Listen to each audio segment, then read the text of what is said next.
அவர் தூங்கிட்டாரு. சரி கொஞ்ச நேரம் தூக்கம் வரலையேன்னு சொல்லிட்டு அவர் மொபைல் எடுத்து எதாச்சியா பார்க்கும்போது ஒரு நம்பர் வந்து ஸ்வீட்டி அப்படின்னு சொல்லிட்டு மெசேஜ் அனுப்பிச்சிருந்தாரு இவர். ஹாய் ஸ்வீட்டி அப்படின்னு சொல்லிட்டு இவர் அனுப்பியிருந்தாரு.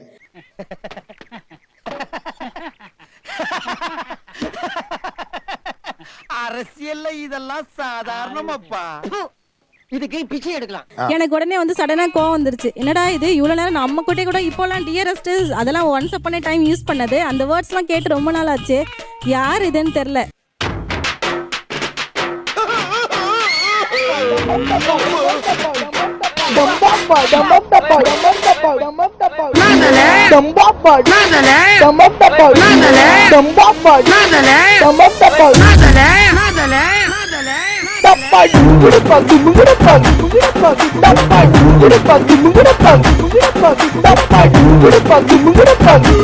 என்னம்மா நீங்க இப்படி பண்றீங்களம்மா? நெக்ஸ்ட் ஒரு 2 days கழிச்சு என்ன பண்ணேன், அப்புறம் ஞாபகம் வந்துச்சு. சரி அந்த நம்பர் பிளாக் பண்ணவேன்னு சொல்லிட்டு மெசேஜ் வருதா என்னன்னு சொல்லிட்டு பார்த்தேன். அங்கதான்டா இருக்கு இந்த ஸ்டைல் பாண்டியோட ட்விஸ்ட். அது அன்பிளாக் ஆயிருந்தது. அவர் அன்பிளாக் பண்ணிட்டாரு. ஏய் எனக்கே விபி அடிக்கலாம் பார்த்தல நீ. அப்புறம் நான் கேட்டேன் டைரக்டா, இந்த நம்பர் நான் பிளாக் பண்ணனே எப்படி திரும்ப அன்பிளாக் ஆச்சு அப்படின்னு சொல்லிட்டு.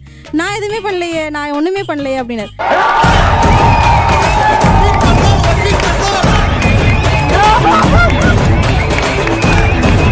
நான் பிளாக் பண்ணது எப்படி அன்பிளாக் ஆகும்? ஒண்ணுமே சொல்லிடாதீங்க. எது அடிச்சு கூட கேட்பாங்க. அப்பையும் ஒண்ணும் சொல்லிடாதீங்க. எதடா சொல்ல வேணாங்கற? எதையுமே சொல்லிடாதீங்க. ரகசியமா வச்சுக்கங்க. சொன்னாதானடா ரகசியமா வைக்க முடியும். சொல்லிடாதீங்க. இந்தாடா சொல்லிடாதீங்க அப்படின்னு சொல்லிட்டு. அதுக்கு இன்ன வரைக்கும் எனக்கு ரிசல்ட் தெரியல சார். நாம ஜெயிச்சிட்டோம் பாரா. ஜெயிச்சிட்டோம்.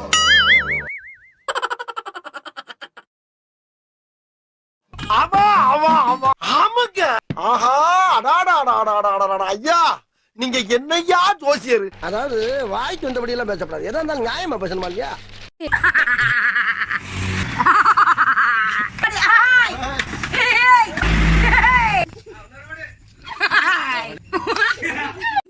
நேர்மை, நீதி, நியாயம் ஜெயிச்சது.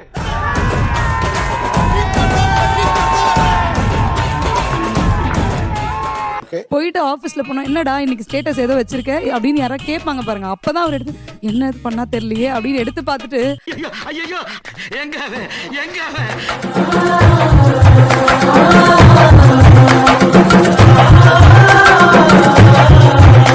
ஐயோ என்ன போட்டு கொடுக்குற மாதிரியே போட்டோ ஏண்டி வச்ச அப்படின்னு ஒரு ஃபோன் பண்ணுவார்ல. அத்தான் பொண்டாட்டி இல்ல கரெக்டான வேலையை செய்யற அப்படின்னு சொல்லி அதை சந்தோஷப்படுவேன் ரொம்ப. இப்போ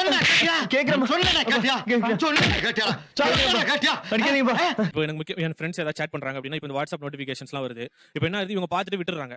ஸோ எனக்கு வந்து அது தெரிய வரதில்ல. நான் வந்து எடுத்து பார்க்குறப்ப எனக்கு எதுவுமே சேட் வராத மாதிரி தான் இருக்கும். ஸோ அந்த இன்ஃபர்மேஷன்லாம் வந்து எனக்கு மிஸ் ஆகிற மாதிரி ஃபீல் ஆகுது எனக்கு. இங்க பாருங்க, வாழ்க்கைன்னா சில அடிகள் விழத்தான் செய்யாப்பா. வாழ்க்கையில சில அடிகள் விழதான் செய்யும். என் ஒய்ஃபுக்கு வந்து அண்ணா அக்கா ரொம்ப அழகா இருக்காங்கல. அக்கா ரொம்ப அழகா இருக்காங்கல. அட கொக்கா மவரே. வால்பேப்பர்ல அவங்க ஃபேஸ் வச்சுக்கணும் அப்படின்னு நினைப்பாங்க. அதே மாதிரி உங்க போன்ல என் போன்ல புரிஞ்சதா? அதே மாதிரி டிபி ஸ்டேட்டஸ்ல வந்து அவங்க முகம் இருக்கும் பார்ப்பாங்க. பட் எனக்கு அதுல எல்லாம் இன்ட்ரெஸ்ட் இல்லை. கேட்டுக்க. நான் வைக்கலன்னும் போது அவங்க எடுத்து பார்த்துட்டு ஏன் வைக்கலன்னு ஒரு மாதிரி இம்சை பண்ணிட்டே இருப்பாங்க. அம்மா இப்படி என்ன கிளம்ப வேண்டியதானே? அதான் துப்பிட்டில போக வேண்டியதானே? சரி நான் போறேன்டா. இருந்தா துப்பிக்கிட்டே இருப்பேன். என்னை வந்து கன்வின்ஸ் பண்ண பார்ப்பாங்க. பட் எனக்கு தோணுனதை வந்து என்னோட பிரைவசிக்குள்ள வந்து நீ இதுதான் பண்ணும் ஒரு அது ஒரு டார்ச்சர் மாதிரி ஆயிடுது எனக்கு.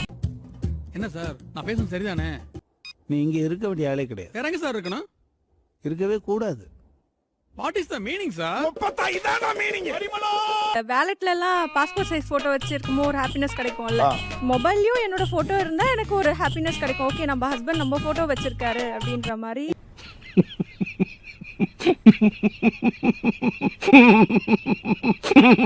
என்னுடைய மொபைல் ஸ்கிரீன்ல என்ன இருக்குன்னு உள்பட நீ உள்ள வருவேன்னா வேர் இஸ் மை ஸ்பேஸ் அப்படின்னு யோசிக்கிற. கல்யாணம் ஆன வாட்டி எங்க தனி ஸ்பேஸ்?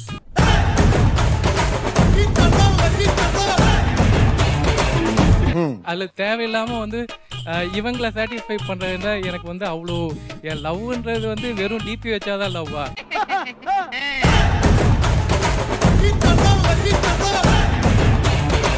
சரி, இவங்க இதை வச்சிருக்காங்க, அவங்க இது வச்சிருக்காங்கன்னு சொல்லிட்டு ஒரு ஆர்டிஃபிஷியல் தானே இருக்கு. என்ன நான் மனசுல வச்சிருக்கேன்னா அது போதும். இருந்தாலும் கடலமுத்து ரொம்ப ஸ்ட்ரிக்ட்டுப்பா. ஸ்ட்ரிக்ட்டா இல்லனா உங்க முன்னால எல்லாம் உத்தியோகம் பார்க்க முடியுமா? அதாவது இது எப்படி இருக்குன்னா லைக் மழை வரும்போது நான் நனையணும்னு நினைக்கிறேன், அவர் தூரத்துல இருந்து மழை வருது பாரு அப்படின்னு சொல்றாரு. இதான் டிஃபரன்ஸ். என்ன பாக்குற? உன்னை மூஞ்சில வேற யாரும் துப்ப விடாது பாரு. அதான் நான் துப்புறேன். கல்லஞ்சக்காரன் அவ்வளவு நேரம் கதறானே கரையிறானா? அது சரி, எல்லாருமே நம்மள மாதிரியே இருப்பான்னு நினைக்கிறது மகா முட்டாள்தனம். ஏன்டா சிரிக்கிற? முதுகிலம்லாம் தெரியுதுடா. நான் கூட ஐயோ, எந்த ட்ரெண்ட்ல பேசினாலும் எந்த ரூட்ல போனாலும் விடவே மாட்டேங்கிறானே, நான் என்ன பண்ணுவேன்? ஒரு நாள் அதான் அவரோட போட்டோ எப்பவுமே.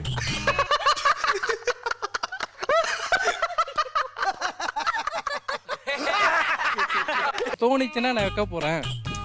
அதுதான் என்னோட இது. எனக்கு தோணிச்சுன்னா நான் வைக்க போறேன். அது நீ இன்ஸ்ட்ரக்ட் பண்ணி நான் ஏன் வைக்கணும்?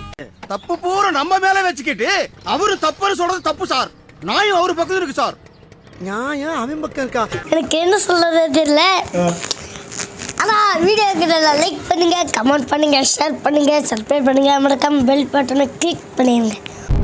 நான் நினைச்சா பண்ணலாம் சார், ஆனா பண்ண மாட்டேன்.